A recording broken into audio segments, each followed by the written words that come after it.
सभी साथियों को मेरा नमस्कार। साथियों, कल हम लोग शब्द विचार पर चर्चा शुरू किए थे और शब्द विचार में हम लोग उत्पत्ति या स्रोत के आधार पर शब्द के भेद, तत्सम, तद्भव, देशज, विदेशज पढ़ लिए थे। उसी के साथ संकर भी हमने पढ़ा। आज हम लोग रचना या बनावट के आधार पर शब्द के भेद देखते हैं। साथियों, बनावट, रचना या निर्माण के आधार पर शब्द के तीन भेद होते हैं। पहला है रूढ़ शब्द, यौगिक शब्द और योग रूढ़ शब्द। अब हम एक एक के बारे में डिटेल में पढ़ते हैं।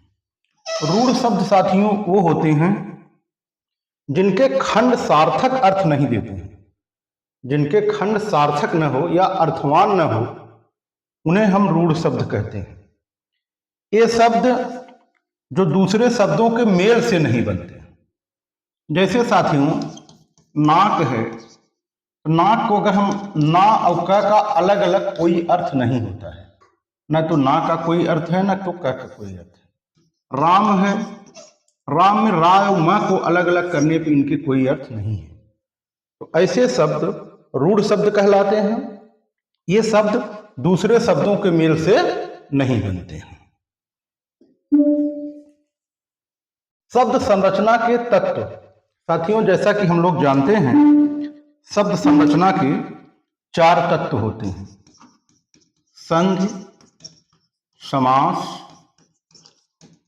उपसर्ग और प्रत्यय। इन सब में से संधि को हम लोगों ने पढ़ लिया है। समास, उपसर्ग, प्रत्यय भी देखेंगे आगे हम लोग। ये चार शब्द संरचना के तत्व होते हैं। इनमें से कोई भी तत्व रूढ़ शब्दों पर लागू नहीं होता है। शब्द संरचना के कोई तत्व चारों में से एक भी आपको नहीं दिखेगा रूढ़ शब्द। जैसे देखिए फल, फूल, सीता, बेटा, बाप, दूध, हर, मेल, बाल, काम, चाय, कान, नाक, साठ, आठ, आज, लाल, लाभ, यश, दिन, दिवस, धूप आदि। इन सब उदाहरणों में किसी में भी आपके शब्द संरचना के कोई तत्व नहीं मिलेंगे। तो साथियों, ऐसे शब्दों को हम क्या कहते हैं? रूढ़ शब्द कहते हैं, जिनके खंड क्या हो? अर्थवान न हो, जो किसी शब्दों के मेल से नहीं बनते हैं, जिनमें शब्द संरचना के कोई भी तत्व चारों में से एक भी लागू नहीं होता है। ऐसे शब्दों को हम लोग रूढ़ शब्द कहते हैं। आगे साथियों दूसरा हमारा है यौगिक शब्द। यौगिक शब्द में देखिए, योग में इक प्रत्यय लग गया साथियों, तो क्या हो गया? यौगिक। शरीर में इक प्रत्यय लगा, शारीरिक। विचार में इक प्रत्यय लगा, वैचारिक। तो अब आप समझ गए होंगे, वे शब्द जिनका निर्माण दो या दो से अधिक शब्दों के योग से होता है, वे क्या होते हैं? यौगिक शब्द होते हैं। यौगिक शब्द होते हैं। इनमें साथियों शब्द संरचना के जो तत्व हैं, इनमें से कोई भी एक लागू हो तो वो यौगिक शब्द होता है। चारों में से कोई भी आपको दिखे तो वो हमारा यौगिक शब्द होता है। जैसे देखिए ये प्रत्यय लगा है, ये हमारे यौगिक शब्द है। अभी हम लोग संधि और उपसर्ग, समास वाले शब्दों को भी देखेंगे।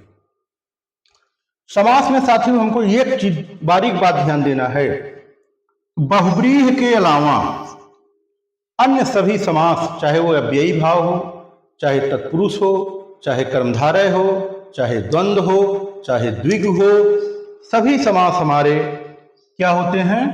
यौगिक शब्द होते हैं।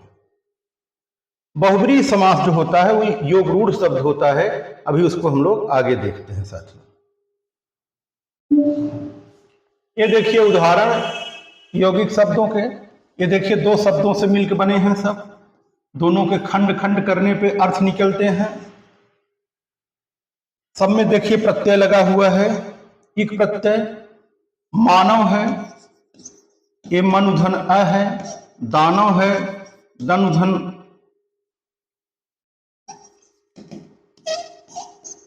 मानव है हमारा, मनुधन अ हो जाएगा, दानव दनुधन है।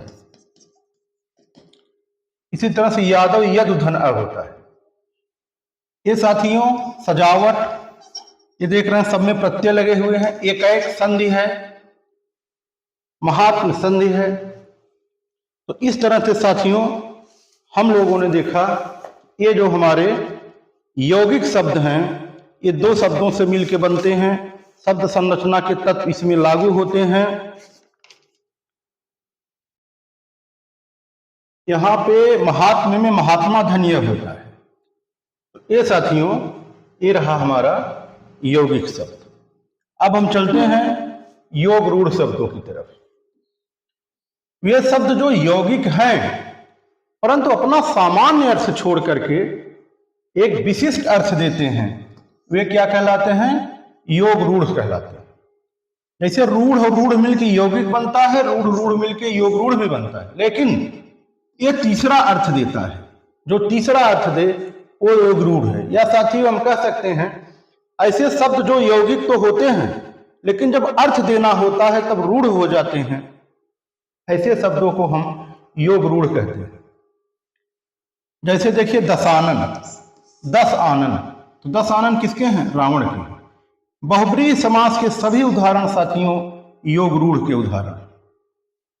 बहुब्रीहि समास के सारे उदाहरण हमारे क्या हैं? योग रूढ़ के उदाहरण हैं। चाहे लंबोदर, पीताम्बर, पवन पुत्र, चक्रपाण, यशोदानंदन, चक्रधर, चंद्रशेखर, सभी क्या हैं? हमारे योग रूढ़ शब्दों के उदाहरण हैं। तो साथियों इस तरह से आज हमने जो है शब्द भेद में रचना, बनावट या निर्माण के आधार पर शब्दों के प्रकार को देखा। कल हम मिलेंगे अर्थ या अर्थ के आधार पर शब्द भेद या विकार के आधार पर शब्द भेद, दोनों में से कोई एक कल देखते हैं। जय हिंद।